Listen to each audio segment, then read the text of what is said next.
Bonjour à tous, en vedette la Carmen d'Hispano-Suiza. On parle aussi des tarifs de l'Opel Astra, d'un nouvel aperçu du Nissan Juke. Et pour conclure, clap de fin pour la Ford Mustang 4 cylindres.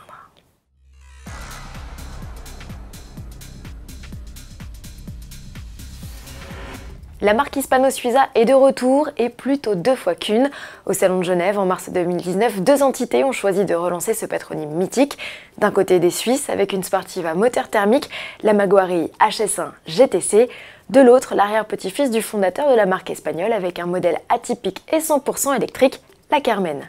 Cette GT, dont la poupe s'inspire très clairement d'un modèle de 1938, la H6C du bonnet Xenia Saucik, vient de réaliser ses premiers tours de roue en Espagne. Et c'est Barcelone, ville où a été créée la marque en 1904, qui a servi de décor. Ce galop d'essai sera suivi par une série de tests dans l'arrière-pays catalan, puis sur le circuit d'Ascari pour mettre à l'épreuve le moteur de 1019 chevaux et les batteries, deux éléments développés par la firme ibérique QEV Technologies, déjà partenaire de nombreux constructeurs et engagé en Formule I, le championnat du monde de monoplaces électriques.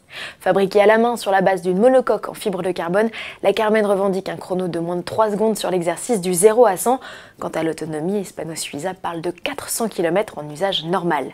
19 exemplaires facturés 1,5 million d'euros hors taxes sont programmés. Les premières livraisons sont, elles, annoncées pour juin 2020.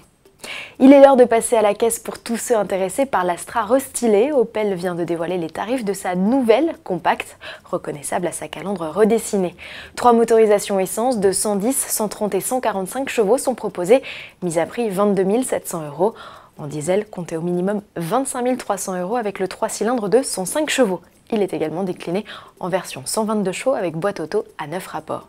Ces blocs de nouvelle génération sont annoncés comme plus sobres et rejetteraient jusqu'à 19% de CO2 de moins que leurs prédécesseurs. 3 finitions sont proposées avec d'entrée de gamme la clim manuelle, l'autoradio et 4 vitres électriques. Il faut opter pour le niveau supérieur pour profiter des aides à la conduite et passer au haut de gamme pour avoir le droit au compteur numérique, à la caméra de recul ou encore à la sellerie Alcantara. Comptez alors plus de 30 000 € en essence comme en diesel. Enfin, le break, lui, est proposé pour 800 € supplémentaires. En bref, Nissan révèle une nouvelle photo de son Juke. Le SUV citadin, toujours dans la pénombre, laisse apparaître son profil, silhouette qui semble moins ramassée que le modèle actuel.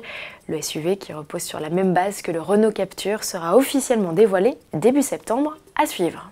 C'est fini pour la Mustang 4 cylindres en France. Ford arrête les frais et ne conserve la Pony Car qu'en version V8. Pourquoi? Depuis les récentes mises aux normes obligatoires, le modèle EcoBoost a perdu des chevaux et s'est retrouvé aussi fortement taxé que le modèle V8. L'écart de prix entre les deux modèles n'étant que de 8 000 €, quitte à payer plus cher, les clients ont très majoritairement 90% choisi de s'offrir la Muscle Car avec 450 chevaux plutôt que 290. Ça se comprend. Le ticket d'entrée de la Mustang en France est donc désormais de 48 800 € hors malus écolo. À demain.